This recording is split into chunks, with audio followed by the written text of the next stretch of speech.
Hey there, close your eyes for a second. Imagine a world with no phones. No buzzing notifications, no WhatsApp forwards, not even a dial tone. Now go a step further. No internet, no post office, no telegram, no TV, no walkie-talkie. Just wind, birds, trees, and a lot of silence. This was Earth before modern communication. A place where your voice couldn't travel past the next hill, and if your friend lived in another village, well, good luck telling him anything urgent. Brown circle life before the message now. You and I are used to typing a few words and getting replies in seconds. But back in the day, when someone wanted to say something to someone not in front of them, that was considered a real challenge. Let's say your goat ran into the neighbor's field. How do you tell your cousin 2 hills away to go catch it? No phone to call. No letter to write. No pigeon, yet. So, what do? Do you scream from the hilltop? Do you run all the way there barefoot in the sun? Do you send your younger brother and hope he doesn't get distracted by mangoes on the way? You see, communication wasn't just about talking, it was about getting your message across, even when the person wasn't around. Brown circle the early struggle in the very beginning. Communication was simple, face to face. If you could see someone, you could talk to them. If you couldn't see them, well, tough luck. Early humans mostly lived in small groups. Villages weren't cities. People knew each other. They lived close. But even then, distance was a big wall between words. Want to call for help? You shout. Want to call your friend for dinner? You shout louder. Want to stop a fight in the next village? You better start running. That's how it worked. But not everything could be shouted. And not everyone had strong lungs. So people started wondering, how do I tell someone something when they're not right here? This question, boss, was the start of all communication technology. Brown circle the first human internet, word of mouth before wires and Wi-Fi. There was something powerful, the human mouth. Messages traveled from one person to another, like a relay race. You tell Ram. Ram tells Sham. Sham tells Ramesh. And eventually, the message reaches Suresh. Sometimes it worked beautifully. Other times, well. You say, tell Suresh to bring water. It becomes, tell Suresh to bring daughter. Or worse, Suresh is bringing slaughter, grinning face with sweat. See the problem? People realized that talking was easy, but passing messages without messing them up, that needed skill.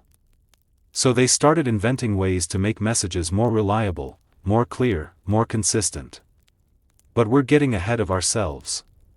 Let's go back to that quiet world.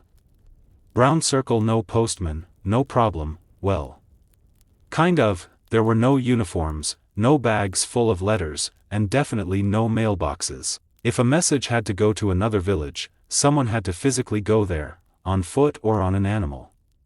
But imagine this, you're in the middle of cooking, and someone from the next village comes running. Quick! Come! Your uncle fell off a tree while chasing a monkey. You drop the spoon. You panic. You run. That's how fast communication happened. Not with words, but with urgency. People relied on body language, urgency in the eyes, sweat on the face, to know the message was serious. And guess what? It worked. Mostly. Brown circle why they needed more than just talk. Let's say you want to warn your village about a group of wild animals spotted near the river. You can't just tell one person. You need everyone to know. Fast. But you can't run to every house. You need a way to send a signal, something that can be seen or heard by many people at once. This is where the human brain starts getting creative. People thought, what if we made a sound? What if we made smoke? What if we used light or flags? They started developing systems, visual and audio, to communicate without speaking directly. And this is where the real magic begins, the birth of drums, smoke signals, horns, and messenger networks. But we'll save those for the next chapters. Brown circle curiosity, the real invention. Let's be honest. Humans are curious. Always have been. We wanted to hunt better, cook faster, and yes, talk smarter. The question, how do I talk to someone far away, started little sparks in many different parts of the world. In Africa, it became drum codes. In Asia, it became smoke signals. In the Americas, it became symbols on rocks. In cold mountains, it became horn blasts echoing through valleys. All different ideas. Same goal, let's stay connected. Brown circle, the beauty of simplicity. You don't always need apps or satellites to send a message. Sometimes, a puff of smoke, a loud drumbeat, or a fast runner with strong legs was all it took to save lives, call help, or send love. And believe it or not, some of these methods were so good, they're still used today in remote regions. Because good communication is not about fancy tech.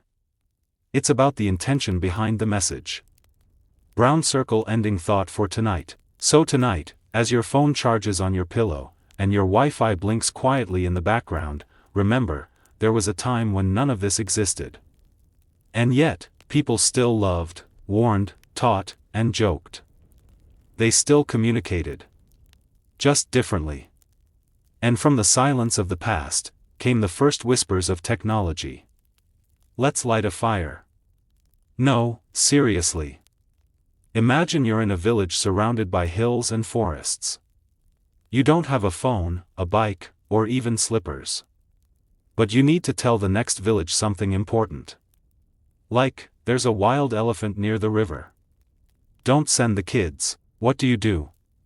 You look up, and then look around. There's only one thing that reaches far and wide, the sky. And that's where smoke comes in. Brown circle, a signal. You can see smoke signals are one of the oldest forms of long-distance communication in human history. Used in ancient China, among Native American tribes, African regions, and even in Greece and India, the idea was simple: if I make smoke go up, someone might see it. But it wasn't just about making smoke. Anyone could accidentally burn rice and create smoke. This needed control. Thick smoke meant something. Thin smoke meant something else. 2 puffs. One meaning. A long spiral? A different one. It was basically the emoji system of ancient times, but with fire. Brown circle, why smoke? Good question. Why not just wave a flag or beat a drum? Well, smoke had some advantages. It goes high, visible from hills, mountains, even distant villages. It can be seen in silence, no need for sound. It works fast, once it's up, it's up. And it's simple, all you need is fire, wet grass, and some patience. But, it also had problems. We'll get to that. Brown circle, who used it first? Nobody knows exactly who lit the first smoke signal. But we do know where it was used a lot. China's Great Wall. The Chinese had a brilliant smoke system. Guards were posted along the Great Wall in towers. If one guard saw danger, like an invading army, he would light a special smoke. The next tower would see it, and send up their own smoke.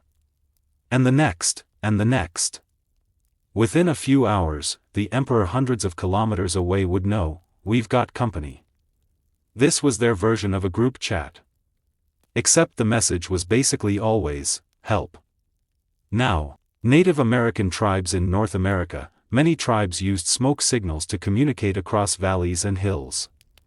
Different tribes had different smoke languages. 1 puff could mean, all is well. 2 puffs, visitors coming. 3, danger. It wasn't perfect, but it worked, especially in open landscapes. Brown circle, the art of smoke signaling. Now, before you think it's easy to just throw some wood on fire and wave hello to the clouds, it's not. Real smoke signaling was an art. Here's what they had to think about. 1. The fuel. Dry wood burns, but it doesn't make much smoke. Wet leaves or grass make thick, white smoke, better for signals. 2. The timing. want to send one puff? You have to trap the smoke, then release it. Like making smoke donuts, with purpose. 3. The shape. Using blankets or animal skins, they'd control the shape of the smoke, long and thin, short and puffy, spiral-like. Each shape had a meaning. But here's the twist, you couldn't make too many signals, or people would forget what meant what. So most systems used 3 to 5 types of smoke signals. Simple. Memorable. Efficient. Brown circle not just for warnings. Sure, smoke was great for danger, but people used it for other stuff too. Celebrations. One village got a good harvest. Send a happy puff. Meetings. Want to call a chief from another area? Signal it. Weather warnings. Floods or storms coming? Get the smoke ready.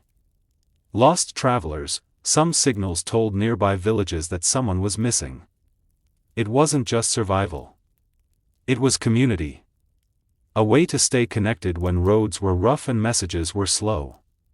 Brown circle. But what could go wrong? A lot, actually. Let's talk about the problems with smoke signals. Cloud weather issues. Rain equals no fire. Wind equals smoke goes sideways. Fog equals no one sees anything. So yeah, Mother Nature was the boss. Cloud signal confusion. Imagine 2 villages using slightly different meanings. One sends 3 puffs for danger. The other reads it as send help. Now help shows up with weapons, thinking there's a battle, and there's just a goat stuck in a tree. Awkward. Cloud misuse. Some smart pranksters realized they could send fake smoke. So a few villages had to make rules. Only chiefs or trained signalers were allowed to use the smoke tower.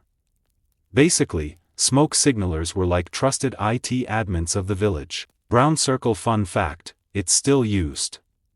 Believe it or not, smoke signals haven't fully disappeared. They've been used, in scouting groups for practice and tradition by climbers and hikers to alert helicopters. Even during papal elections at the Vatican, white smoke equals new pope. So yeah, smoke still speaks. Not as often. Not as urgently. But it's still a part of how humans communicate. Brown circle. The real genius behind smoke signals. Now here's the big takeaway, smoke signals weren't about technology. They were about creativity.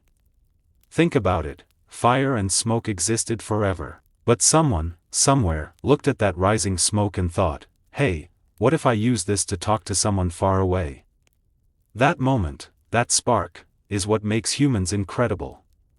It's not the tool. It's how we use it. Brown circle. Let's wrap it up. So, next time you light a candle or see chimney smoke, remember, long ago, that was someone's text message. It wasn't encrypted. It wasn't fast. And sometimes it wasn't even clear. But it was communication. And it connected humans long before cables, satellites, and voice notes. From the silent forests of Africa to the snowy towers of China, smoke helped villages stay together, survive danger, and share news. So the next time your Wi-Fi drops and you feel frustrated, just think of those ancient signalers. Sitting by a fire, waiting for the wind to slow down, hoping their message reached, before the rain did. Let's dim the lights now. The forest is quiet. The birds have stopped chirping. Even the wind has gone soft. And then, boom, boom, boom. A deep drumbeat rolls through the trees. Then another. Then another. Rhythmic, strong, intentional. No, this isn't a party, it's a message. And for those who understand the language of the drums, those beats are louder than words. Brown circle. Why drums? Why not just shout? In ancient villages, especially across Africa, Southeast Asia, and the Pacific Islands, people didn't just shout messages across the land. Because let's be honest, your voice can only go so far. Even if you've got lungs like a lion. Drums, on the other hand, they could travel miles through forests, mountains, and valleys. A drumbeat wasn't just noise. It was language. Brown circle the birth of the talking drum. Long ago, people realized something fascinating: different drum rhythms could represent different meanings. Just like how a doorbell means, someone's at the door, drum beats could say, danger is coming. The chief is arriving. Gather near the fire. They created a kind of code, a drum language, known only to the people in the region. It wasn't random beats. It was communication. Brown circle how it worked. The cool part, let's break it down. Most traditional drums were made from hollowed-out logs or tree trunks, animal skin tightly stretched on top, sometimes ropes, rings, or pegs to tune the sound. Now imagine a skilled drummer holding one. He doesn't just hit the drum. He squeezes, tilts, and adjusts the tension as he plays, changing the pitch of the beat. Some drums could imitate the tone of spoken words, especially in tonal languages, where the pitch changes the meaning. It's like turning a drum into a talking mouth. Wild, right? Brown circle. What could the drum say? A lot more than you'd expect. Drums weren't just used to shout, run, or help. They could deliver entire sentences in beat form. Here are a few real examples. Come to the village square, the meeting is starting. A leopard has been spotted near the eastern path. A child is missing, look near the river. Visitors are coming from the north. Each message had its own rhythm, tone, and repetition style. And the villagers? They knew how to read it with their ears. Brown circle. Not just for danger, sure, drums were used for alerts. But they also brought life into the village. Celebrations, weddings, harvests, births, announcements, new leaders, visitors, changes in weather, daily rhythm, start of farming, end of day, festival time. Imagine waking up not to an alarm clock, but to a gentle drumbeat telling you, the day begins. Sounds peaceful, doesn't it? Brown circle. A network without cables. Some areas even built drum chains, villages positioned close enough that one drum message could be passed on to the next. Like a relay system. Drum in village A says, the king is arriving. Village B hears it and repeats the beat. Village C picks it up. Before long, 10 or 15 villages know, royal guest alert. This was the wireless network of the past. No Wi-Fi. Just wood, rhythm, and good ears. Brown circle. The drummer's role. Not everyone could play the talking drum. You had to be well-trained, trusted, quick thinking, and have a very strong sense of rhythm. Being a village drummer was like being the village radio, the local news anchor, the emergency siren, all in one. And the best drummers? They didn't just play messages. They performed them. Like poetry with sound. Brown circle. Could you learn drum language? Yes, but it wasn't easy. Each village had its own variations. Some used tones, others used rhythm patterns. Think of it like accents or dialects. Just like someone from New York sounds different from someone in Delhi, drum languages varied based on culture, geography, and tribe. Still, if you traveled enough and paid attention, you'd start picking up the beats. Brown circle. How far could it go? One good drumbeat, in the right conditions, could travel up to 7 to 8 kilometers. That's like walking for 2 hours, or sending a message that reaches another village in seconds. In rainforests or quiet valleys, the sound went even farther. And with drum relays, messages could go hundreds of kilometers in a single day. No electricity. No batteries. Just trees, hands, and skill. Brown circle. Drum messages versus modern texts. Let's compare. Feature. Talking drums. WhatsApp speed. Fast, for the time. Instant signal strength. Weather dependent. Internet-based privacy. Everyone hears it. One-to-one coolness. 100/10. 6/10, be honest, needs electricity? Nope. Yep. So yeah, while your phone can send memes in milliseconds, it'll never sound as powerful as a drum echoing through a mountain. Brown circle. Why drums faded, but never died, with the rise of writing, letters, and later telegraphs, the need for drum messages dropped. People wanted privacy. They wanted to say things like, "I love you. Don't tell Ramesh, but I broke the pot," without the whole village hearing. So drums slowly faded out as a main communication tool. But even today, in some parts of Africa, Papua New Guinea, and the Amazon, you'll still find the sound of drums used for announcements and rituals. Because some sounds never go out of style. Brown circle tonight's thought. Next time your phone buzzes, and you get 14 random notifications, pause for a moment. Imagine if, instead, you heard a slow, steady beat, coming from the woods, telling you something important. That was how our ancestors stayed in touch. Not through screens, but through sound. Through rhythm. Through trust. And if you close your eyes right now, you might just hear the echo of a message sent long, long ago. Boom. Boom. Boom. It's early morning in an ancient village.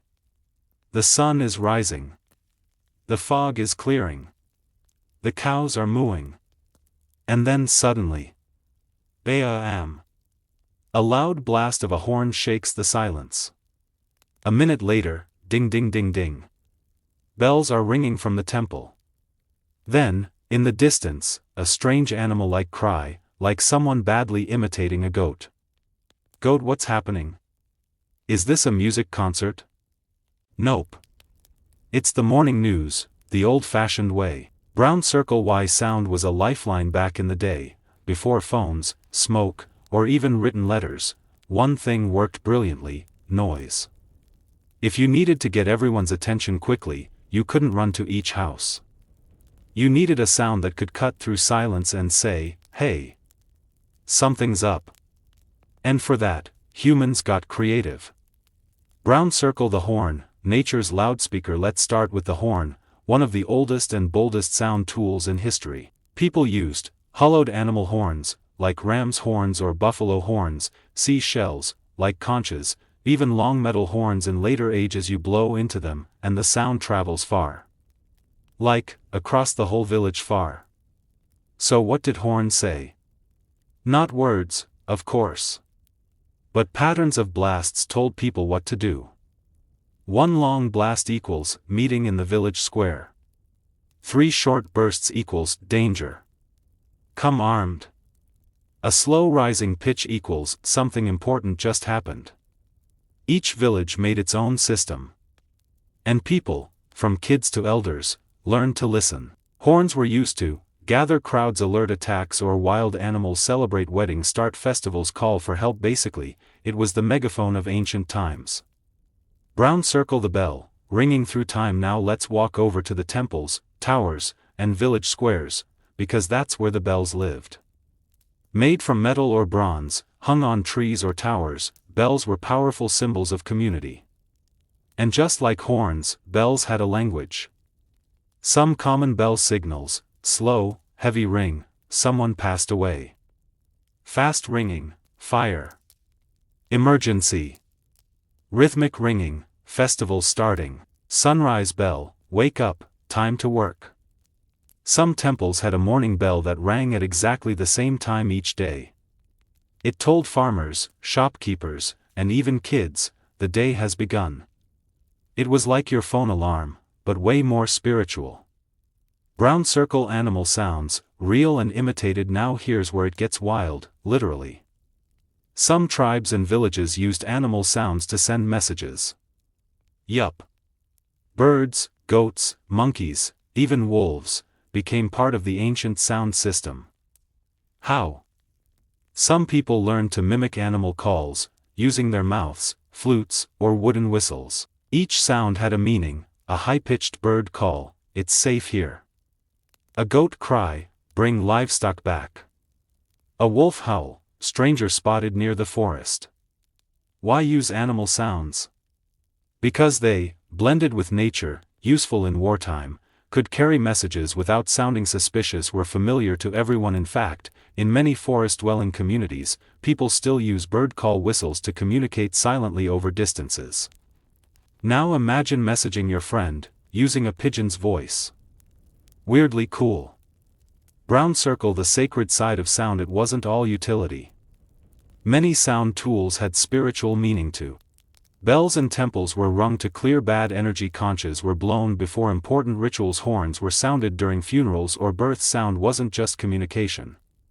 It was emotion. A part of life, death, celebration, and healing. Even today, some temples in India, Tibet, and parts of Africa still use these instruments the same way. No upgrades needed. Brown circle, building a sound language. Here's what makes all of this fascinating. These sounds weren't random. Villagers developed codes over time. Sound tool. Meaning one short horn blast. Someone is calling a meeting. 3 bell rings. Danger or fire. Goat call. Whistle. Time to herd livestock. Fast bell followed by horn. Celebration starting. Long conch blast. Prayer or ritual alert. Everyone learned the system from a young age. And it worked like magic, without a single written word. Brown circle, limitations of these sounds. Of course, it wasn't perfect. Crossmark distance issues. Not all sounds reached far enough, especially on windy or rainy days. Crossmark confusion. Sometimes one sound could be mistaken for another. A goat call might just be an actual goat. Crossmark, no privacy. Anyone could hear the message. If you wanted to tell your best friend, "Don't marry Raju, he smells," well, too bad. The whole village would hear. Still, for fast and shared information, horns, bells, and animal sounds did the job beautifully.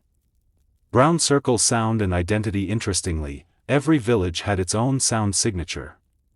Some used a deep buffalo horn, others preferred light temple bells. Some communities used wooden xylophones. In Himalayan villages, people used yak bells, and in coastal areas, shell horns were popular. If you heard a certain sound, you instantly knew which community it was coming from. Kind of like how your phone ringtone tells you who's calling. Sound became part of the village's identity.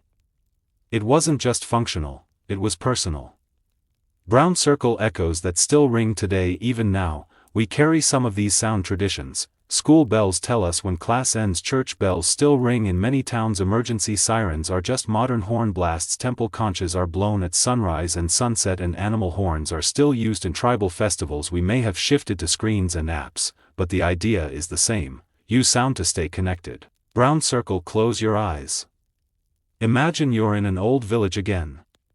You're sitting under a banyan tree. The sun is low. Birds are quiet.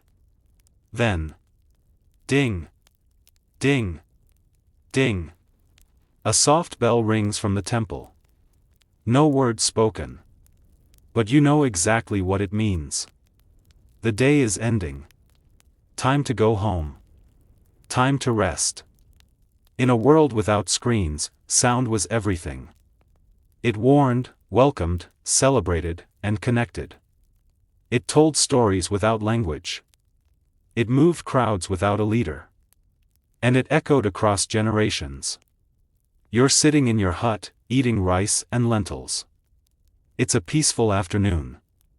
The cows are napping. Suddenly, a sweaty young man runs into your courtyard, panting, holding a stick in one hand and a cloth in the other. He drops to his knees and says, "Message, from the next village, urgent." No envelope. No app. Just his feet, and sheer determination. This, my friend, was the original human telegram. Brown circle, when legs were the network before phones, smoke signals, or even pigeons, messages had to move using the most reliable tool available, human legs. Foot messengers were everywhere. Ancient India, African tribal systems, Greek empires, Incan mountains, Japanese villages, even tiny island communities, they were the original delivery guys. Except instead of pizzas, they carried important words. Brown circle, who were these runners? These weren't random people pulled off the street. Messengers were trained, fit, smart, and had incredible memories. They knew every path, shortcut, hill, and hidden stream. They could run for hours, sometimes days, with barely any rest. Some carried sticks with marks, some carried knotted ropes, and others just carried the words in their head. That's right. They memorized entire paragraphs, word for word, and didn't mess it up. Now that's pressure.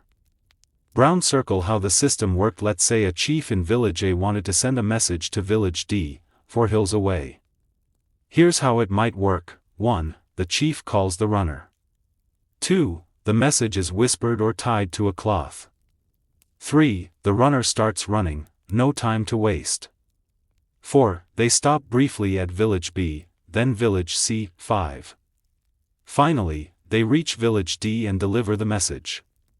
6. If needed, they wait for a reply, and run all the way back.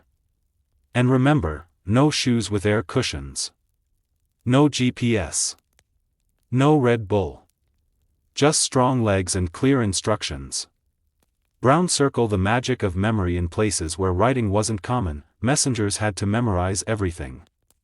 And to do that, they used tricks like rhymes and rhythms to remember sentence structure, landmarks, say this after you cross the banyan tree, mental pictures, imagine a cow eating a lotus while the sun sets. Some messengers even used hand signs or chant-like repetitions to stay focused. Basically, their mind was like a live voice recorder, but one that never needed charging. Brown circle dangers on the road. Running across forests, deserts, and mountains wasn't easy. Foot messengers had to deal with wild animals, thieves, and rival tribes, weather, rain, heat, snow, injuries, and exhaustion. Getting lost in unknown territory. Some even carried weapons or traveled in pairs for safety.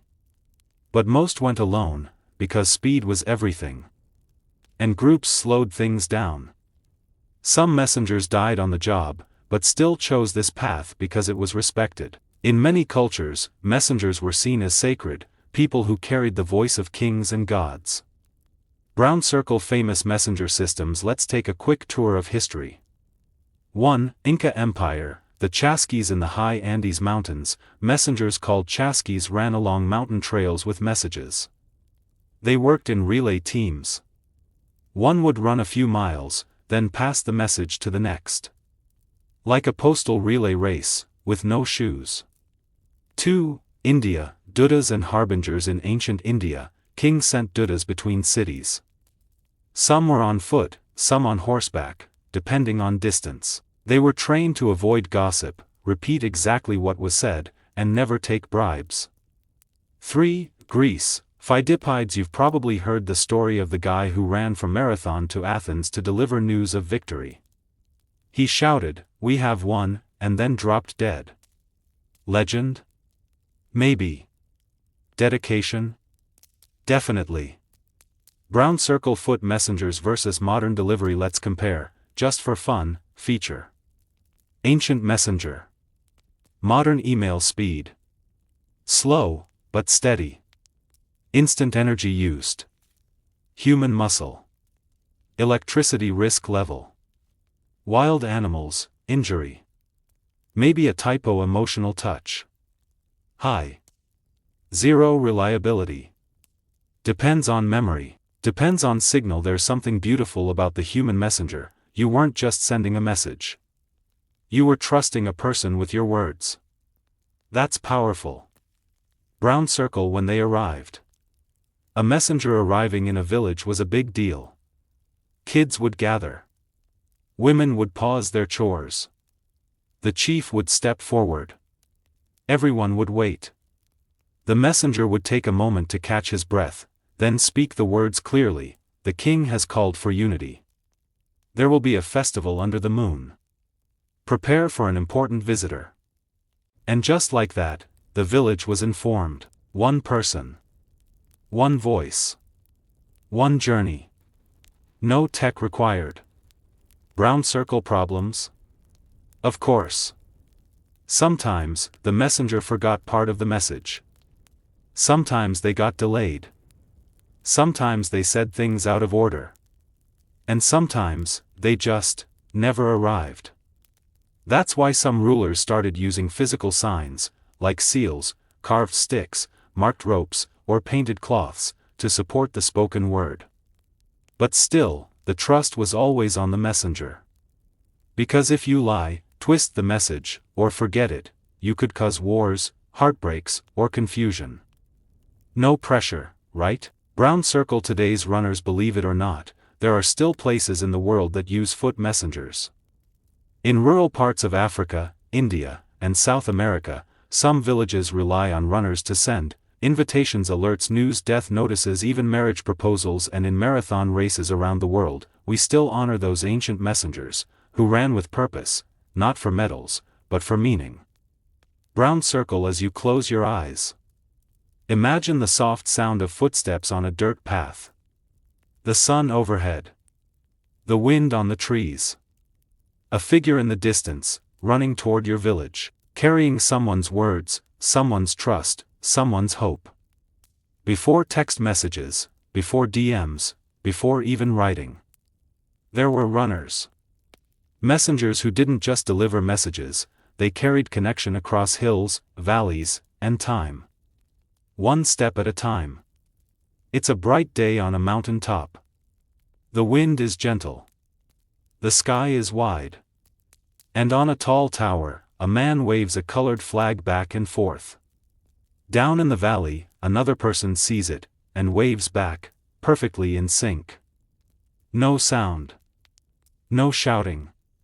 Just movement and meaning. Welcome to the world of visual signals, where people used flags, mirrors, and sunlight to talk from miles away, without ever opening their mouths. Brown circle. When talking got bright, there came a time in human history when we wanted messages to go faster than a runner, farther than a drum, clearer than a smoke puff, and that's when people began looking around and thinking, what else can we use? The answer? Light and color. Brown circle. The art of flag signaling. Flags weren't just made for decoration or national pride. In earlier times, they were practical tools for long-distance communication. By waving them in specific patterns or angles, people created visual codes, almost like blinking lights, but made of cloth. This system became known as semaphore. How it worked: one person held two small flags, one in each hand. Each position of the arms formed a letter or symbol. By moving the arms in quick sequences, they could spell out entire words. The person watching from afar would note each position and decode it. It was basically alphabet in the air, danced out by flags. Cool, right? Brown circle. Where flags were used. Flags were especially popular on ships, in military camps, across large forts or towers, in hilly villages with open views, in naval battles. Sailors used flag signals to coordinate attacks, warn of danger, signal surrender, request help. Even today, airport workers use flag-style gestures to guide planes. It's a silent language, but loud in meaning. Brown circle. Mirror. Mirror on the tower. Now let's talk about something even brighter: mirrors. Yes. Simple, shiny mirrors. People figured out that if sunlight reflects off a mirror, and you aim it carefully, it can flash a beam of light over a really long distance. And if you flash it in patterns, like short, long, short, you can make codes. This became the foundation of heliograph communication. Heliograph equals sunlight telegraph. It was mostly used by armies on mountain ranges, by tribes across valleys, by forest watchmen, by isolated village towers. And get this, a single mirror signal could go over 50 kilometers, if the air was clear. All you needed was a shiny mirror, the sun, and someone smart enough to flash the right rhythm. Brown circle. The Morse code magic. Eventually, flashing systems were upgraded to use Morse code. You know, ... That stuff. Each letter of the alphabet had its own pattern, and these patterns were turned into flashes of light, beeps, taps, even electric signals, later. But before wires came in, people used Morse code with flashing lamps at night, mirror signals during the day, candle covers, to quickly block or release light. It was like text messaging, but instead of fingers on a screen, you had light dancing in the air. Brown circle. Problems in the light zone. Of course, it wasn't all perfect. Crossmark. Weather problems. No sun equals no mirror signals. Fog equals no visibility. Storm equals no chance. Crossmark. Line of sight. You had to see the other person, which meant tall towers, clear views, or open water. Crossmark. Learning curve. You had to memorize all the codes, or at least have someone nearby who could decode them fast. So yeah, it wasn't for everyone. But it was fast, smart, and silent, which made it awesome. Brown circle. Fun fact: mirror messaging in wars during the 1800s, soldiers in India, Egypt, and parts of Africa used heliographs to send real-time battlefield updates, from mountain to mountain, base to base. No cables. No radio. Just mirrors and sunlight. The British Army once used heliograph messages to cover 8,000 kilometers across desert outposts. That's almost the length of entire India, flashed through sunlight. Brown circle why these methods mattered in many remote villages. Light-based messaging helped. Call for help from a neighboring settlement, warn of wild animals near a field, announce weddings or funerals, request trade or supplies from distant friends. It gave people a sense of connection, even when roads were bad, and runners were late. And it reminded everyone that communication didn't always need a voice. Sometimes, a flash of light was enough. Brown circle light and flags in rituals. Beyond practical use, these tools had emotional value too. Waving a white cloth from a rooftop meant peace. Flashing a lamp at night meant someone had safely returned. Raising a colorful banner meant a celebration was coming. Covering a light quickly during rituals showed respect for silence. These weren't just signals. They were expressions of feeling. Messages with heart. Brown circle. From then to now, even today, you'll find pieces of these old methods around. Traffic signals use color to send instant messages. Lighthouse beams guide ships at sea. Morse code is still taught in Navy training. Flashing SOS lights are used in rescue missions. Airport flags guide giant jets. Without a single word, the world has changed, but light, motion, and color still talk. Brown circle. One last scene. Picture this. You're sitting under a mango tree on a hilltop. You're holding a small mirror. The sun is strong. You angle it just right, and flash a signal to your cousin, 3 hills away. No words. No noise. But he sees it, and flashes back. In that small moment, you are connected. And in the silent flash of sunlight, you're part of something ancient, something human, something beautiful. It's a warm, quiet afternoon. A man sits by the riverbank with a flat piece of wood. His hands move slowly, carving symbols with a sharp stone. No rush. No noise. Each mark means something. When he's done, he hands it to a traveler who nods, tucks it into his bag, and disappears down the path. That piece of carved wood? It's a message. Welcome to the world of messages that don't fade with time, words written without paper, pens, or phones, just patience, tools, and meaning. Brown circle. When memory needed support in earlier chapters, we saw how people used their voices, their legs, their drums, their light, but sometimes, memory wasn't enough. Sometimes, people needed something solid.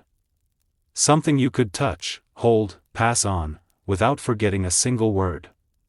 So they turned to materials that lasted, wood, stone, clay. That's how carved communication began. Brown circle. Why carving? Because carving was durable, it didn't blow away in the wind. Visible, even simple symbols could be understood. Portable, you could carry small tokens across distances. Trusted, messages couldn't be changed easily. Basically, it was the first type of offline data storage. No password needed. Just the ability to carve. Brown circle. What did they carve? Not essays. Not long love letters. Just symbols, marks, and short instructions. Depending on the culture, they used straight lines, dots, shapes, pictograms, tiny pictures that told stories. Each symbol had a pre-agreed meaning, like how today fire equals fire or bell equals alert. Let's look at some examples. Brown circle. Some ancient carved messaging styles. 1. Tally sticks used across Europe and parts of Asia. A stick was carved with notches, each notch represented a number or unit. Used to record debts, trades, or messages like, bring 5 cows by next full moon. In some cases, sticks were split in 2, one half stayed with the sender, one with the receiver. They'd only fit perfectly together, like a puzzle, proving authenticity. 2. Runes. Northern Europe, runes weren't just magical symbols in fantasy movies. They were actual alphabets carved into wood and stone. Used for announcements, warnings, grave markers, travel signs. Some rocks still carry messages from 1,000 years ago. 3. Wampum belts. Native Americans, made with beads and patterns, but same idea. Each color and design told a story. Wampum was passed between tribes to carry treaties, invitations, or condolences. No words. Just patterns. But the message? Powerful. Brown circle clay tablets, nature's notepad in places like Mesopotamia and Egypt, people carved into wet clay using sharp reeds or styluses. These little tablets were dried in the sun or baked in fire. Boom, permanent records. They were used to send royal orders, record crop counts, mark land ownership, send coded messages between villages. Some tablets even had simple receipts carved: you gave me 3 goats, I owe you 2 bags of grain. Basic accounting, ancient style. Brown circle symbol over language. In many communities, there was no alphabet yet, so messages were based on agreed visual symbols, not written words. Let's say, sheaf of rice equals food, cow equals cattle, red triangle pointed up equals danger, sun equals festival, bow and arrow equals ready for war equals safe, village nearby. You could carve a message like this on wood: sheaf of rice plus equals food is available in the next village. Simple, beautiful, and understandable, even if you didn't speak the same language. Brown circle. The message bearer once carved, the object had to be carried carefully. These messages weren't folded into pockets. They were tied with cloth, tucked into satchels, and often protected from the weather. In some cultures, if the message was really serious, it was even carried by a family elder or a respected warrior. Because breaking or losing it meant dishonor, like dropping the crown jewels in the river. Brown circle problem? Of course. Crossmark. Not everyone could read it. Even though symbols were shared, they still required training. New generations had to learn what each mark meant. Crossmark. Time-consuming carving takes time, especially on stone or hardwood. Crossmark. Heavy and fragile. Clay tablets could break. Stones were heavy. Wood could rot in rain. Still, people trusted these tools, because unlike memory, carvings didn't change mid-journey. Brown circle legacy. Did it work? Absolutely. In fact, some of the oldest preserved messages on Earth come from these materials. Archaeologists have found wooden trade sticks, clay inventory tablets, carved stones with warnings about flood, symbols guiding travelers toward rivers or safe shelter. These weren't just messages for humans. They became messages for history. Even today, we're still reading their voices, centuries later.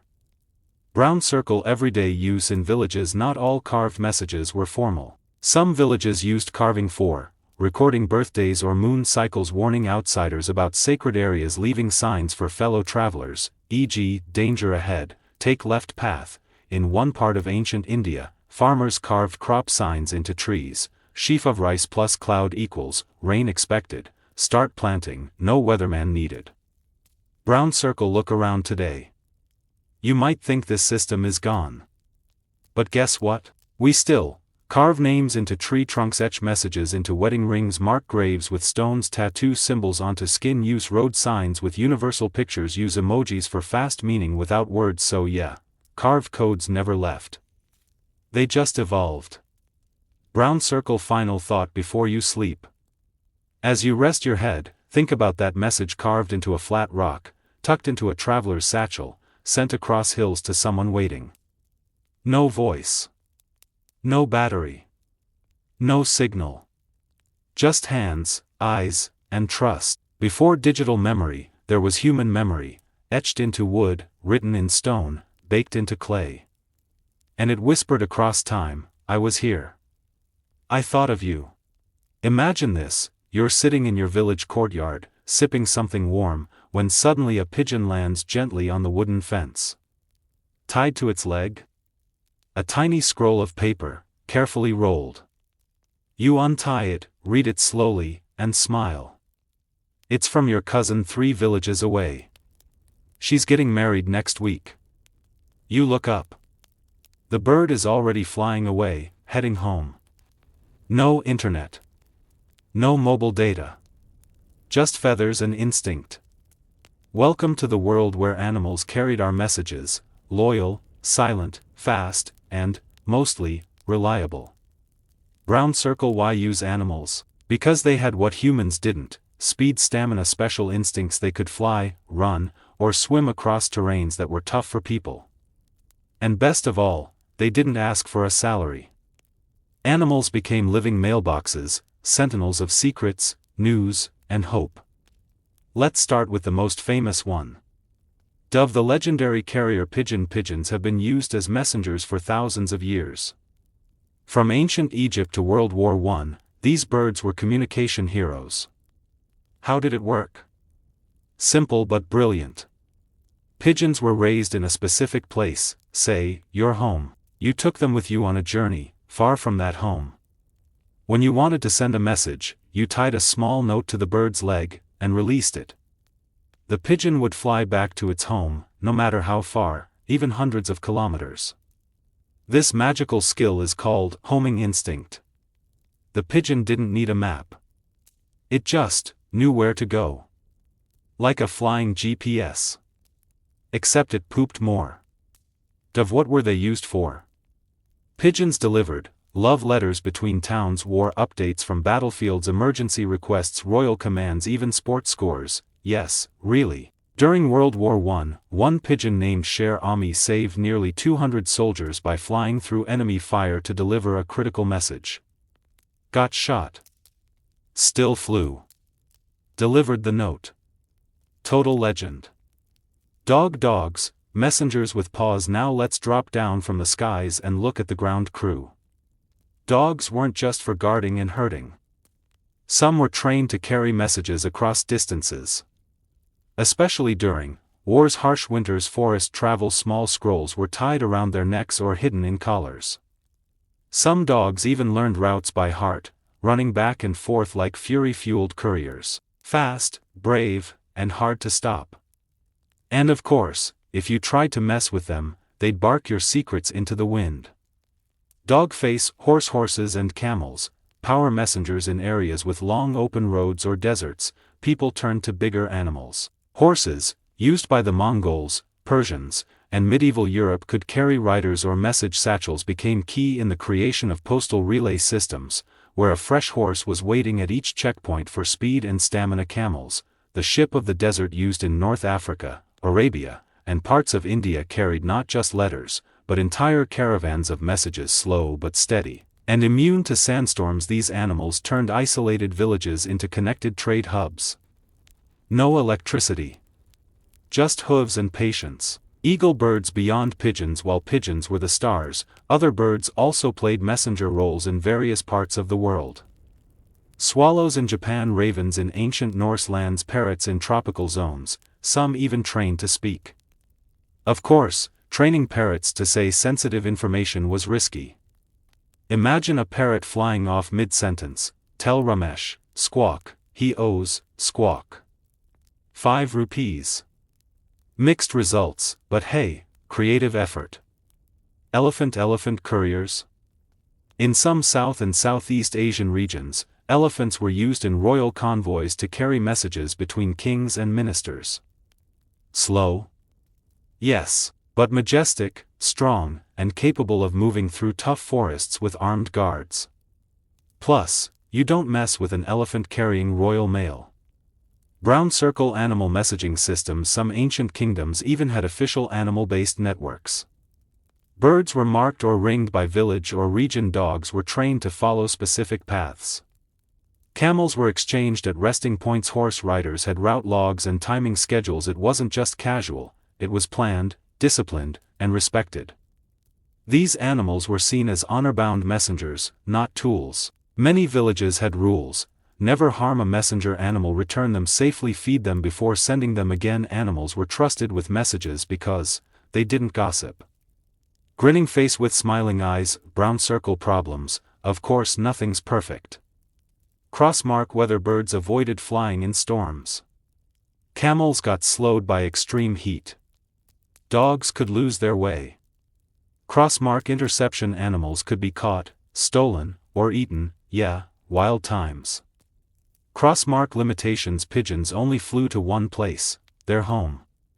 Not two-way like WhatsApp. More like one-time delivery. Still, it worked far more often than you'd expect. Brown circle messages they carried. Here are some real-life examples of messages sent through animals. The crops have failed. Please send help. A wedding is arranged under the full moon. Danger near the river. Keep children indoors. Your son is safe. We are sending food. Each note may have been short, but carried deep meaning. Sometimes, a few words saved lives. Sometimes, a note gave someone hope. And sometimes, it was just a message that said, "I miss you." Brown circle. The animal messenger's legacy. Even today, animals are still used in a few parts of the world. In Nepal and Afghanistan, horses and donkeys carry supplies to remote areas. Pigeons are still used for ceremonial flights. Dogs are trained in disaster zones to carry signals. Military units still honor messenger animals with medals and statues. Their legacy remains, not in memory cards, but in history books and bedtime stories like this one. Brown circle before you sleep tonight. Picture a small bird, flying across mountains with a tiny scroll. Or a loyal dog running through the woods, carrying a message tied in red thread. Or a rider on a horse galloping through the rain to deliver a mother's last words to her son. These were not just animals. They were messengers of love, danger, peace, and courage. Before notifications and vibrations, before satellites and fiber optics, nature itself carried our words. Wings, hooves, paws, all played their part in the ancient internet of the world. Imagine this: you're standing on top of a hill. The wind is quiet. The sky is clear. You take a deep breath and shout, "The harvest is ready." A second later, your voice bounces back, but it's not just the echo. It's someone else shouting the same thing, from another hill. And then another voice, and another, until 5 villages away, a farmer hears it, smiles, and picks up his tools. Welcome to the world of voice chains and shouting hills, where people used nothing but lungs, echoes, and rhythm to keep each other informed, alert, and united. Brown circle. When the voice was everything. Long before letters, drums, and mirrors, there was only one tool everyone had: their voice. And when used cleverly, especially across hills, valleys, and cliffs, your voice could travel miles. In places with natural echo chambers, like mountain ranges, deep valleys, cliffside villages, open deserts, a shout could bounce, stretch, and carry a message farther than you'd imagine. Brown circle. How it worked. Here's the basic idea. 1. One person stands on a high or open point. 2. They shout a specific phrase or word, loud and clear. 3. Another person, posted nearby, either in the same village or next one, hears it and repeats it. 4. This continues from hill to hill, person to person, like a voice domino effect. It wasn't random yelling. This was structured shouting. People had designated shouting spots, stone platforms, rooftops, or specific trees. Each person waited, listened, and only repeated what they heard clearly. Think of it like the first voice-based relay network. Brown circle. What did they shout? They didn't waste time with small talk. These were short, strong, and purposeful messages. Examples: enemy approaching. Meeting tonight. Rain has arrived. Harvest begins at sunrise. Safe to travel, river has calmed. Messages were always short and clear, often no more than 4 to 6 words. Why? Because long messages get misheard, misremembered, mixed up. Imagine playing Chinese whispers across hills, grinning face with sweat, so people kept it simple, sharp, and meaningful. Brown circle echoes. Nature's megaphone. Some places had special echo spots, where sound naturally bounced and carried for a long distance. In India, there are temples and ghats where a clap can echo 7 times. In Greece, certain hills were known to catch voices like bowls. In the Andes, farmers learned to whistle or call out across canyons. People studied how sound moved, when to shout, how loud, what time of day. Yes, even time of day mattered. Cooler mornings or evenings carried sound better than hot, dry afternoons. Villagers became mini sound scientists. without knowing any science. Brown circle the voice chain system in larger areas. Some communities had official chains. Each person was posted 500 to 1,000 meters apart. A message passed across 10 to 20 spots in less than 30 minutes. Shouters were trained to not add or subtract words. It was their duty to pass the message exactly as received. In many ways, they were like news reporters, fire watchers, emergency broadcasters, but instead of microphones, they had open lungs and strong voices. Brown circle call and response codes to avoid confusion or mishearing. Some groups used call and response methods. Example: Person A, red cloud. Person B, north wind. Only if the right phrase was shouted back would the message continue. It acted like a password system. This helped avoid false alarms, confirm the message was real, keep outsiders from tricking the chain. Clever, right? Brown circle fun but real. Shouting traditions. Some shouting systems turned into cultural traditions. In Scandinavia, women used kulning, a high-pitched singing shout, to call cattle across valleys or signal family across far farms. In Japan, mountain monks used yells during spiritual practice, which also acted as location signals during walks in dense forests. In parts of Africa and South America, ululations, rhythmic shouting, were used to celebrate, call help, or even mourn. These weren't just sounds. They were emotional messages, encoded in tone. Brown circle challenges? Of course. Crossmark noise pollution. Sometimes wind, storms, or animals messed with the sound. A harvest shout could get drowned out by crows. Crossmark human error. Someone could shout the wrong thing. Imagine "don't come" turning into "come now." Yeah, awkward. Crossmark physical limits. Even the strongest voices could only reach so far. And over time, shouting for hours could exhaust people. That's why shouting stations rotated between people, so nobody lost their voice permanently. Brown circle. Why it still worked despite the risks. The voice system had huge advantages: fast, travel was slow, but sound was instant, cheap, no tools required, shared, everyone heard the news at once. Local, it built community. Voices kept people connected in remote places. Voices were trusted more than letters. Because you didn't just hear the words, you knew who was shouting them. The sound carried the urgency, the emotion, and sometimes, even the tears. Brown circle echoes in today's world. Think voice communication is gone? Think again. We still use school speakers to announce events, emergency sirens for floods or fires, train station announcements, sports stadium voices, mic temple chants across towns, and yes, we still shout across rooftops when we can't find someone grinning face with smiling eyes. The voice still rules. Even our phones use voice notes, proving that typing is good, but speaking is faster and often more human. Brown circle as you drift off tonight. Close your eyes and imagine the hills, rolling green. Golden evening light. A single voice rises, the stars are out tonight. And slowly, another voice picks it up, and another, until across the hills, the night is filled with soft echoes, passing a message not just through sound, but through human connection.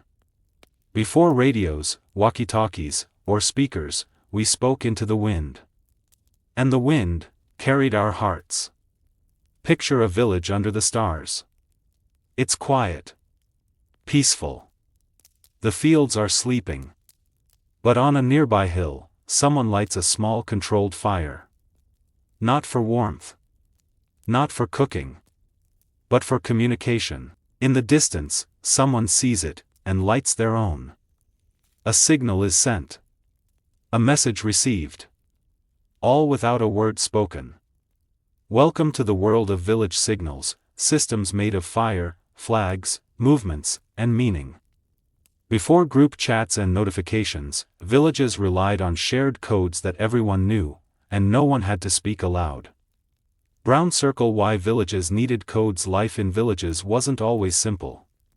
Yes, there were crops and cattle and festivals, but there were also emergencies, stranger alerts, wild animal sightings, sudden weather changes, invitations and announcements, and sometimes, you had to tell everyone in the village, and fast. Running door to door wasn't practical. So instead, villages created their own version of mass communication, a set of visual or auditory signals everyone understood from childhood.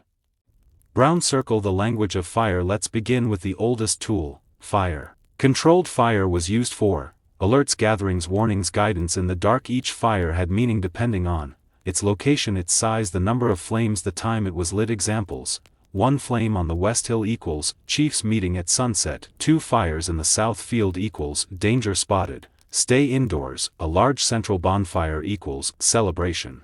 Bring food and come together. Some fires were kept burning for hours.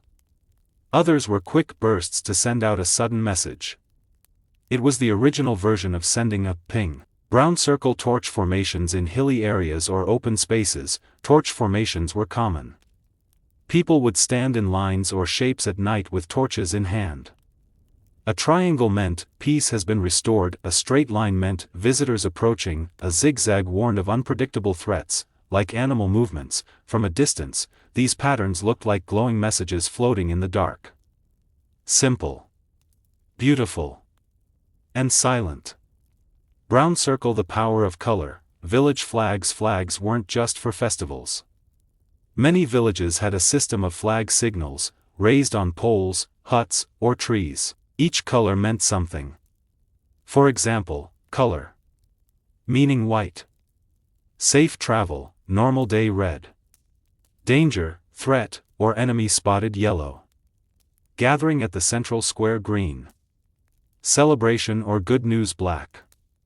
Mourning, loss, or a death in the village. These flags were changed daily based on updates from elders.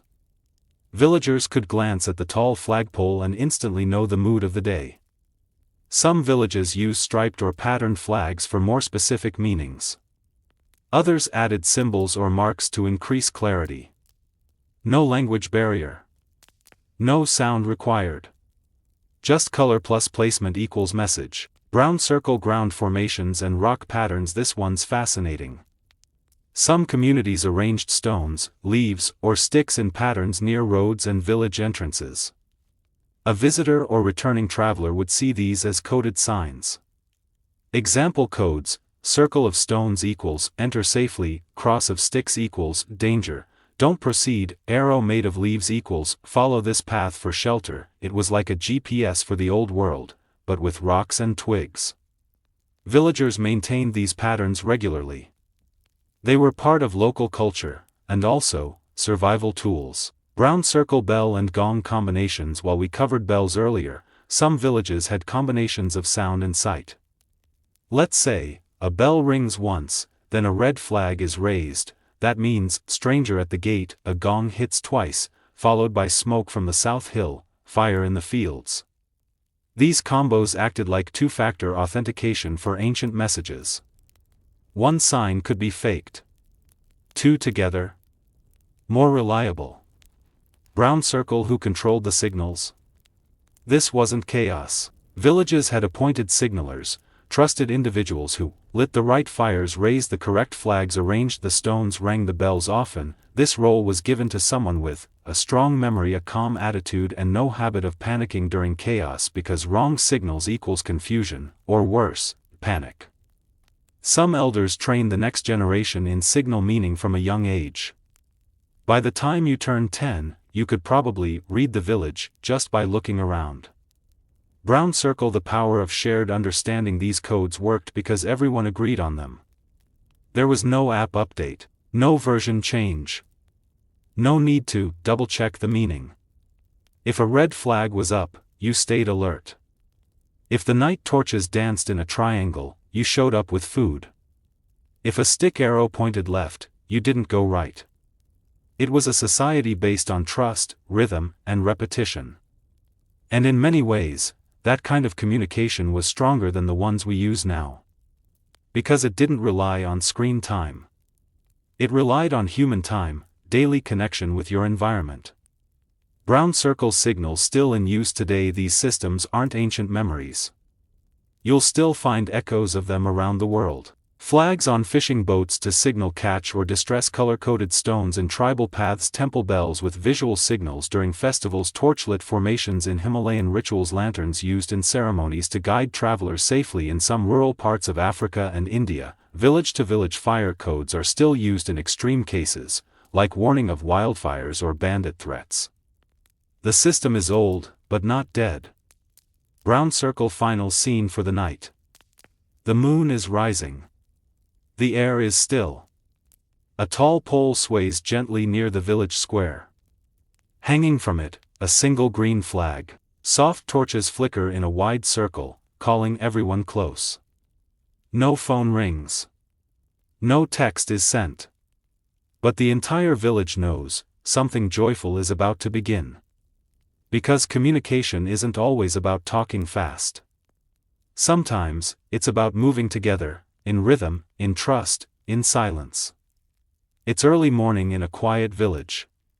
Birds are chirping. A cow stretches. A sleepy child rubs her eyes. And then, hear ye, hear ye.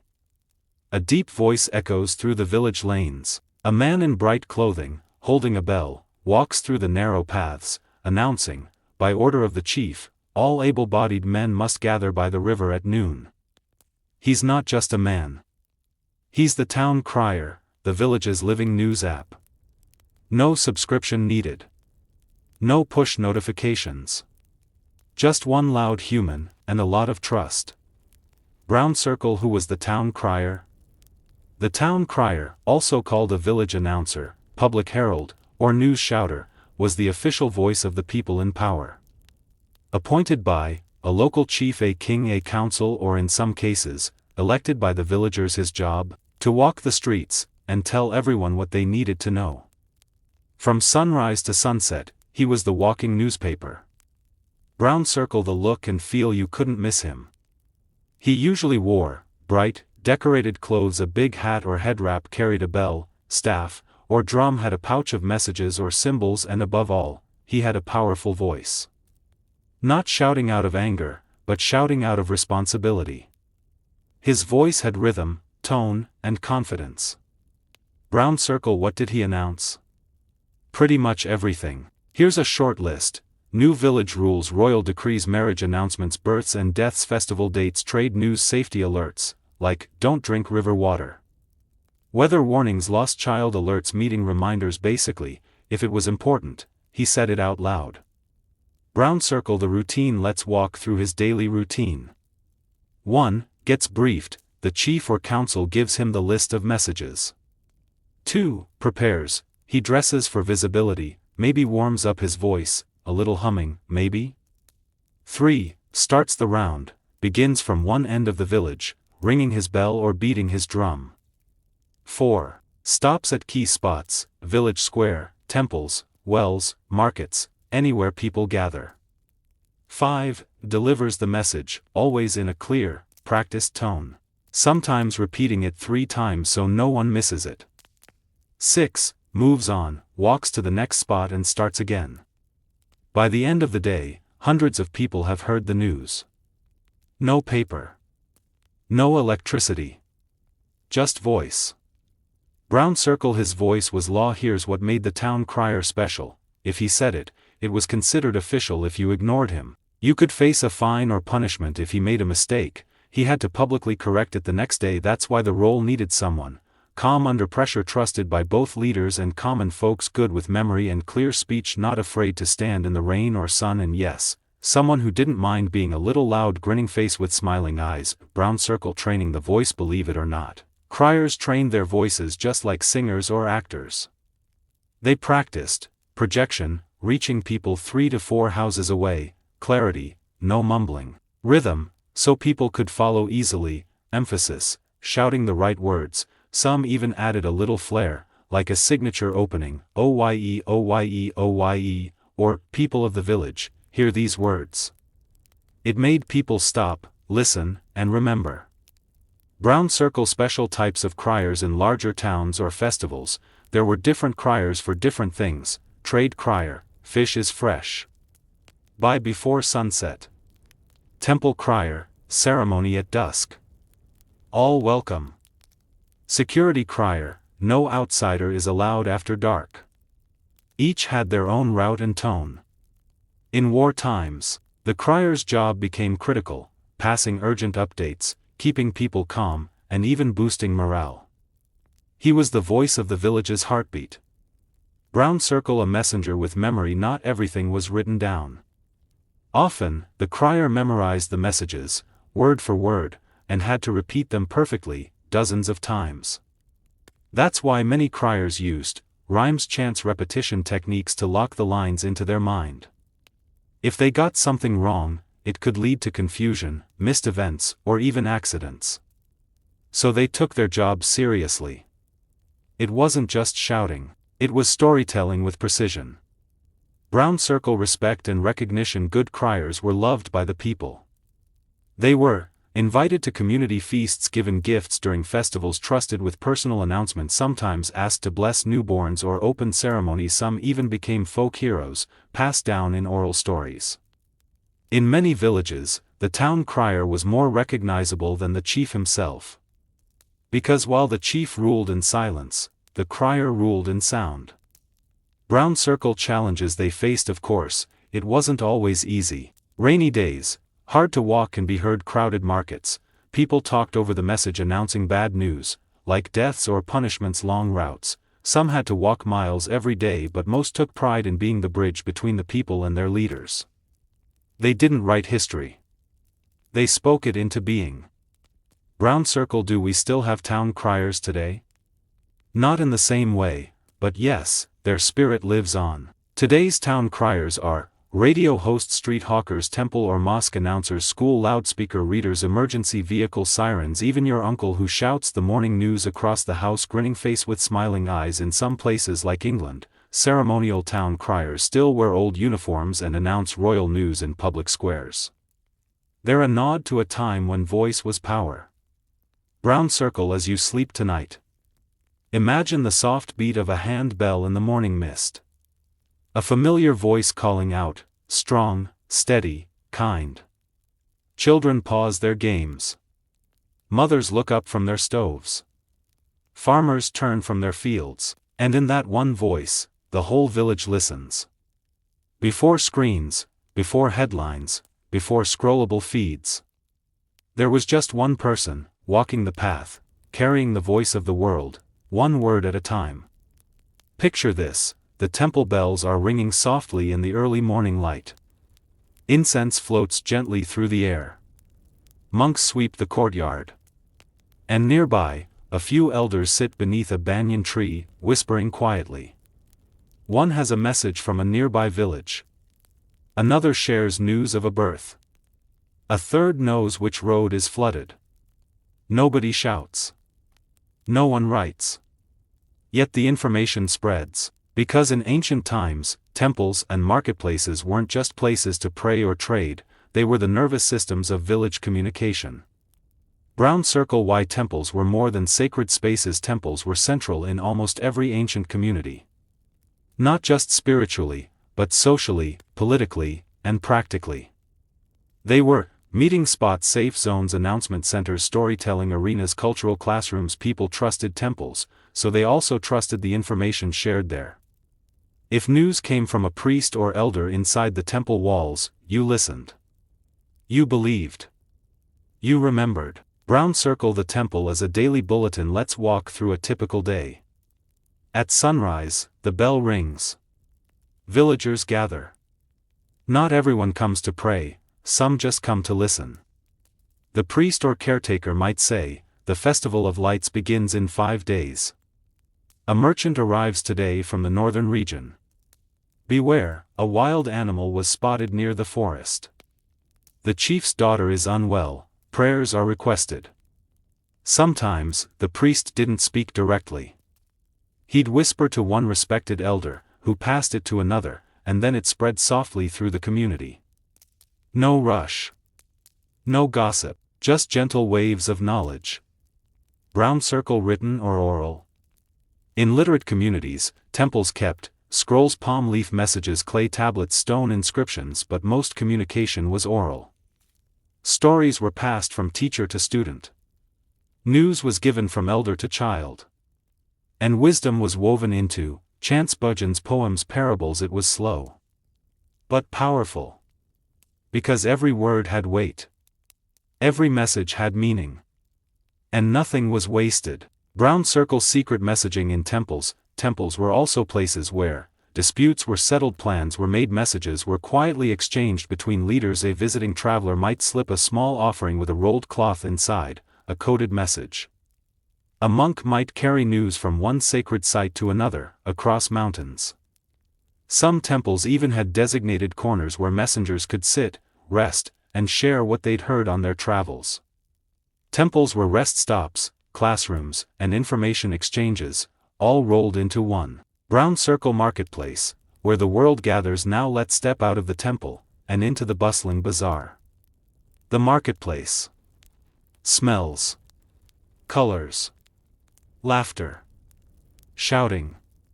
Deals being made. Spices. Fabric. Tools.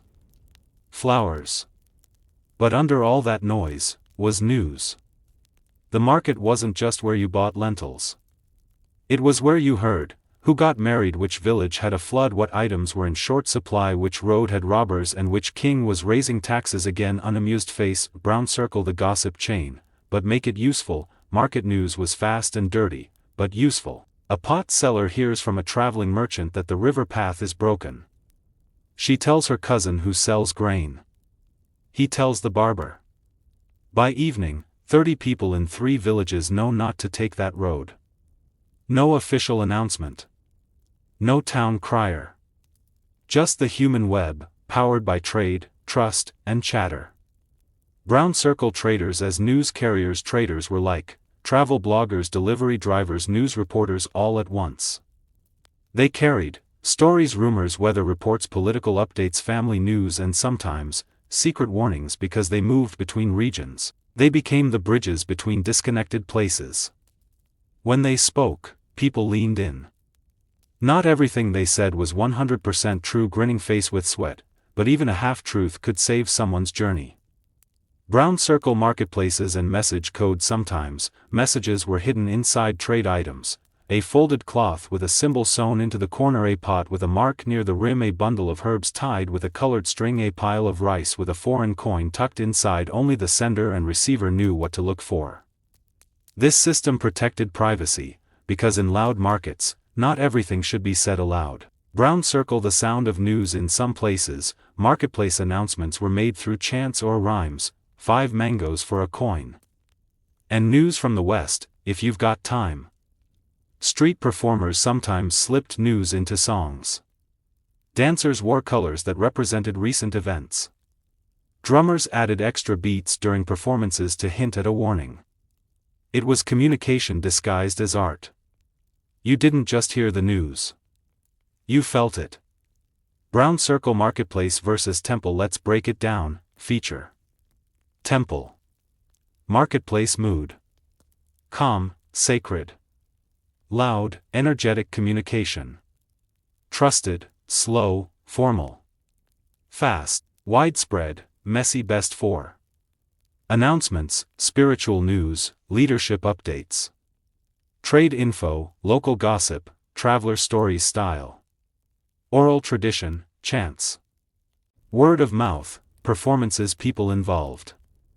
Elders, priests, scholars. Traders, travelers, shoppers, kids. Both were essential.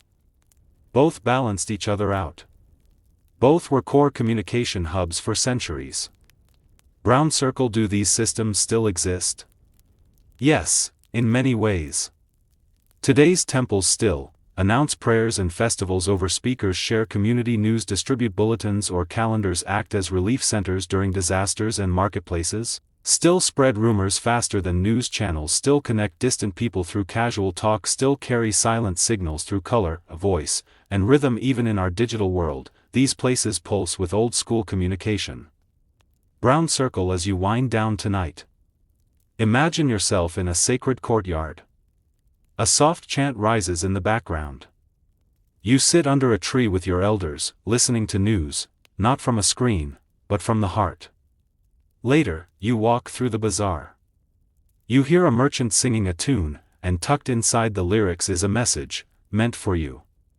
In a world without tech, we still found ways to stay close. Through ritual. Through rhythm. Through real human moments. And sometimes, that's more powerful than any notification. Imagine a long, winding road through the desert. The air is dry. The sun is gentle. And on the horizon, a caravan appears, dozens of camels, carts, and dusty travelers moving slowly across the earth. They're not just bringing silk, spices, or salt. They're bringing news. Welcome to the world where trade routes became talking routes, and every merchant was a messenger, whether they meant to be or not. Brown Circle. Why trade was more than business before Wi-Fi, wires, and word processors. If you wanted to know what was happening in a faraway land, you didn't check your phone. You waited for a merchant caravan. Because along with their goods, traders carried stories, rumors, political updates, weather reports, spiritual knowledge, warnings, marriage proposals, and sometimes secret whispers. They were like scrolling news feeds, but powered by footsteps, not batteries. Brown Circle. The grand routes of old. Let's take a gentle walk down some of the world's ancient highways.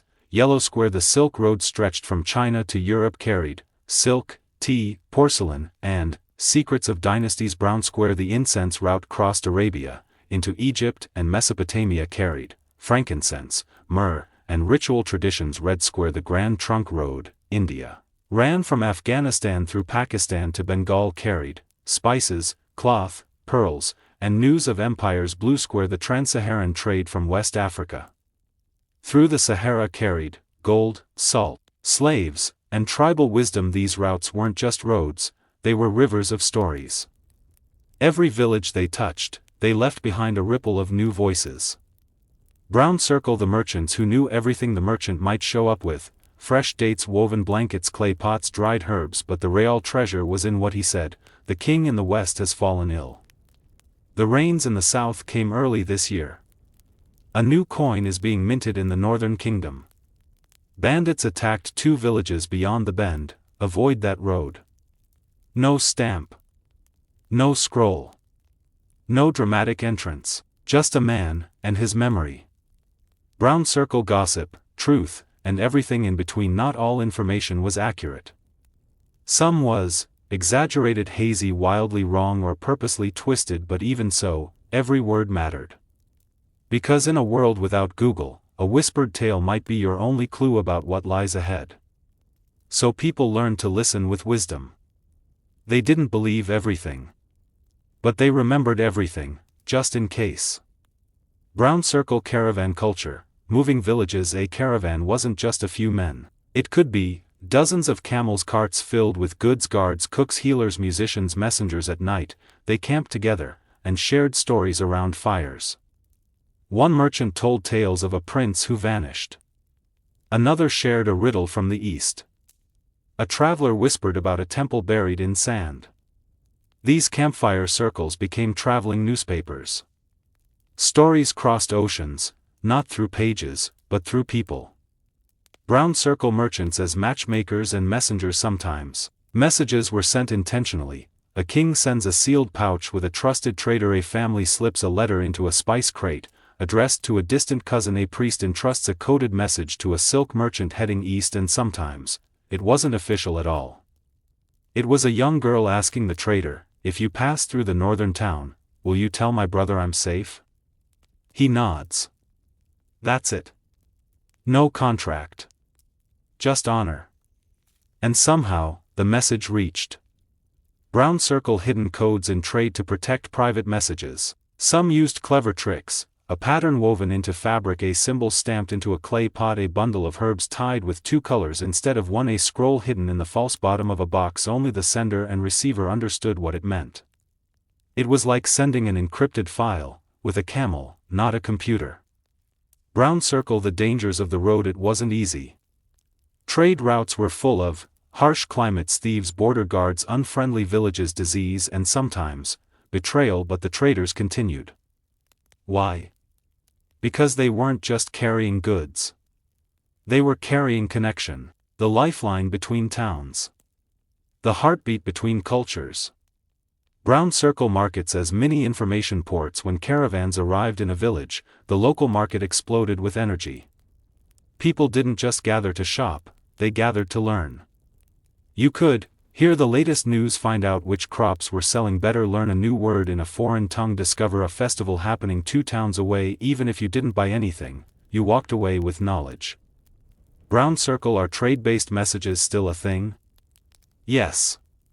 In parts of rural Africa, Central Asia, and South America, traveling salesmen still deliver messages between regions. Letters are passed quietly with supply trucks. News moves faster through drivers than through phones. In many cultures, traders are still seen as bridges, people who see more, hear more, and carry more than they admit.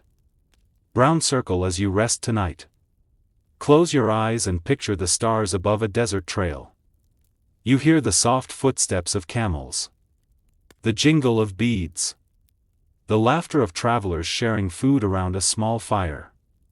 A man opens a wooden box. Inside, a folded cloth, and inside that, a handwritten note for someone far away.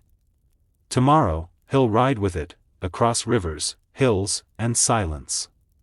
Because sometimes, all it takes is one message, and someone willing to carry it. Long before texts and typing, our messages rode on the backs of kind strangers, and the whisper of distant roads. Imagine you're in a time where there's no writing, no paper, no phone, no screenshots. But the village chief just whispered something important into your ear, a 3-sentence message to deliver across 20 kilometers. You can't forget it. You can't mess it up. You have one chance. What do? Well, if you were living in ancient times, you'd activate the memory tools passed down through generations, clever, fun, and surprisingly powerful. Because before books and keyboards, people remembered everything, using rhymes, rhythm, symbols, and secrets. Brown circle. The human brain, history's original hard drive. Before data cards, flash drives, or the cloud, the human brain was the world's most reliable storage space. But memory isn't magic. It's a trained skill. And in many traditional communities, people were taught from childhood how to memorize long messages, repeat them word for word, pass them along without error. This wasn't boring. It was often musical, visual, or even physical. Let's explore how they did it. Brown circle. Trick 1. The power of rhythm and rhyme. Ever wonder why we remember songs so easily? Because rhythm plus rhyme equals memory glue. Ancient messengers turned simple sentences into mini poems or chants. Let's say the message is, the water near the forest is unsafe. A messenger might chant, musical note, don't go to the trees by stream, for danger flows where rivers gleam. Musical note, easy to remember, easy to repeat. Villages had preset rhyme structures for common topics: health, danger, weather, travel, safety, ritual reminders. Some were even sung softly, like lullabies with secret instructions inside. Brown circle. Trick 2. Memory pegs, mental hooks. Imagine dividing your mind into rooms. In one room, you picture a fire. In another, a mango tree. In the next, a drum. Each object represents part of a message. This is called a memory palace or peg system, a technique used by monks, merchants, and even modern memory champions. For example, fire equals urgent, mango tree equals meeting near the orchard, drum equals bring others with you, so the full message becomes urgent, meeting near the orchard. Bring others. You don't remember the words, you remember the images, and translate them back. It's like mental shorthand. And it works beautifully.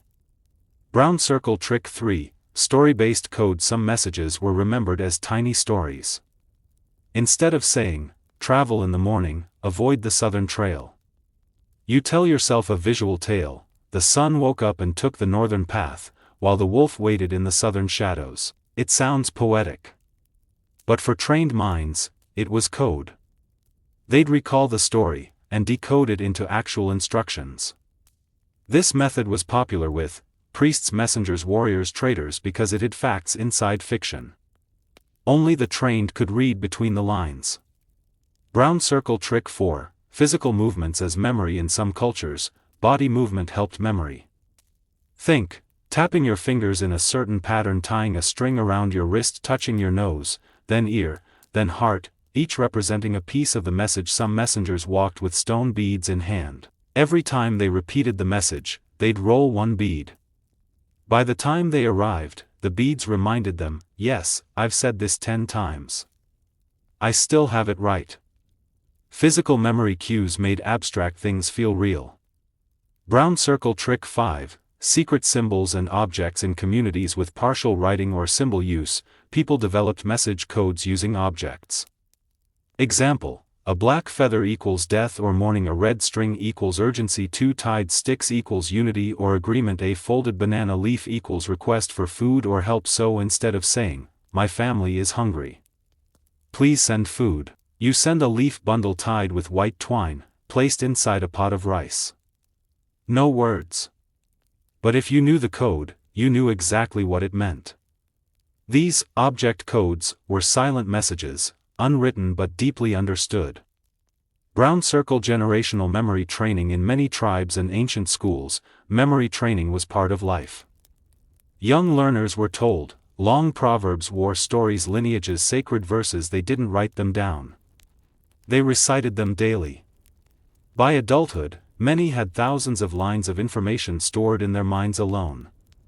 This is how ancient history survived. Even today, oral storytellers in Africa, India, Polynesia, and among Native American tribes can speak for hours, word for word, without any notes. Brown circle error checking, saying it backwards. One fascinating technique, reverse recall. Some messengers were trained to say the message forward, backward, and even in parts. This forced their brain to truly understand the structure, not just remember the sound. It's like knowing the puzzle so well, you can build it from any piece. Brown circle what if they forgot? Good question. If a messenger forgot or got confused, they stopped and refused to speak, or they confessed to the chief, and a second messenger was sent. In some cases, they were punished, especially if the message was political or sacred. That's why only the most focused people were chosen for message duty. It wasn't just about memory. It was about discipline, honesty, and trust. Brown circle do these tricks still exist? Oh yes. Memory champions today use rhymes, visual pegs, memory palaces, story methods, and in many spiritual traditions, like Vedic chanting or Quranic recitation, students still memorize entire books without paper. Because when something lives inside you, it can never be erased. No battery. No file corruption. No hacking. Just your brain, your breath, and your belief. Brown circle as you close your eyes tonight. Imagine a quiet road at dusk. A barefoot messenger walks alone, repeating a rhyme under his breath: red leaf for danger, 2 drums for call, a sun in the east, prepare the hall. He doesn't carry paper. He doesn't carry tools. But inside his mind is a message that will change someone's life when he arrives. Because long before memory cards, humans built worlds out of memory itself. And that is real magic. The wind is quiet tonight. A man sits by a flickering oil lamp, holding a thin reed in his hand. In front of him is a soft clay tablet. Slowly, carefully, he presses symbols into it, one by one. He pauses. Reads what he's written. Then smiles, because for the first time in human history, his message won't fade when he sleeps. It won't be forgotten if the messenger slips. It won't need to be memorized or sung or shouted. It is written. And everything is about to change. Brown circle before the letter came. We've traveled through the ages, from drumbeats and fire, to pigeons and poems, to messengers with iron memories. But all those methods had one thing in common: they were temporary. Words could be lost. Meanings could be misunderstood. Messages could disappear with the wind.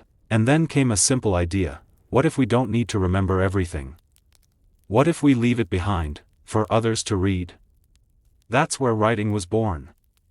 Brown circle the first marks writing didn't begin with full sentences. It began with symbols scratched on bone lines carved into stone, marks pressed into clay. At first, they were counting tools, used to track crops, animals, trade items. 1 line equals 1 goat. 2 dots equals 2 jars of honey. But soon, people realized these symbols could do more. They could represent places, people, actions, ideas, and once symbols could represent ideas, the world changed forever. Brown circle writing systems around the world. Let's take a slow walk through some of the earliest writing styles. Brown square cuneiform, Mesopotamia, pressed into wet clay using a stylus. Wedge-shaped marks used for trade, taxes, prayers, and royal records. Red square hieroglyphs, ancient Egypt, beautiful symbols carved into stone or painted on papyrus. Mixed pictures and sounds used in tombs, temples, and scrolls. Yellow square Chinese oracle bones, questions carved into bones or turtle shells heated to create cracks, interpreted as divine answers. Birthplace of early Chinese script. Blue square Indus script, symbols found on seals and pottery still not fully decoded. A silent mystery of ancient India. Every culture developed its own rhythm of writing. Some fast, some slow, but all seeking the same goal: make thoughts last. Brown circle, how writing changed communication. Let's pause here, because this is big. Writing did not replace speaking. It changed how we communicate forever. Here's how: before writing, after writing. Memory-based, record-based, limited distance, global sharing, temporary, permanent, person to person. Person to future, messages could now travel farther, last longer, be stored, be copied, be read by strangers. A letter written today could be read 100 years later. That was revolutionary. Brown circle writing and power. With writing came a new kind of power. People who could write and read held the keys to law, trade, religion, diplomacy, education. In many cultures, scribes were treated like priests, guardians of truth, and rulers used writing to make rules unchangeable, create alliances, write history the way they wanted it. Remembered. Some even believed that writing itself was a gift from the gods. In Egypt, the god Thoth was said to have invented writing. In India, goddess Sarasvati is linked to language and script. In Greece, Hermes carried written messages between gods and men. Writing wasn't just a skill.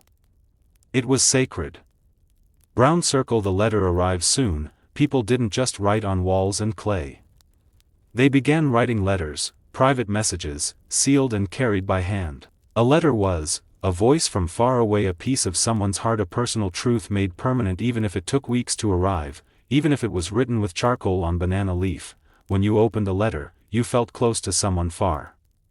A daughter telling her father she was safe. A friend apologizing after years of silence. A king proposing peace to another land. And all of it, written by hand, and felt in the soul.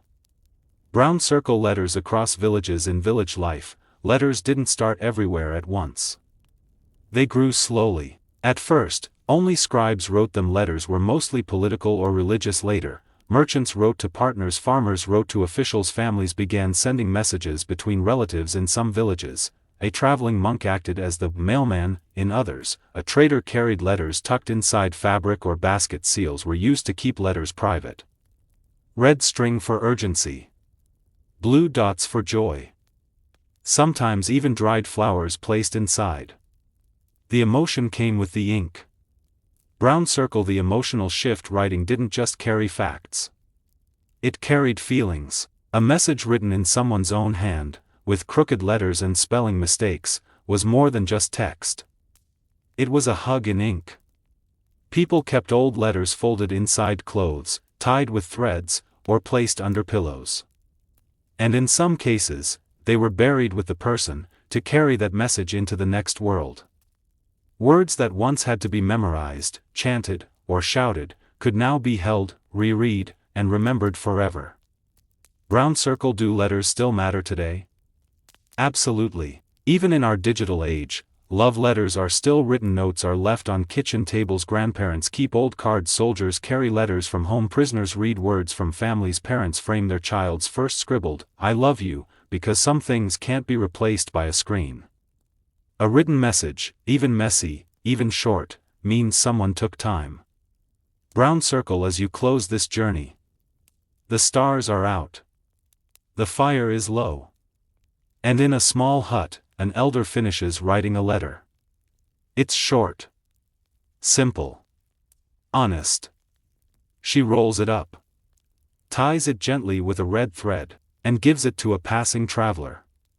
Across hills and rivers, this letter will go, not shouted, not sung, but carried with love, to someone waiting far away.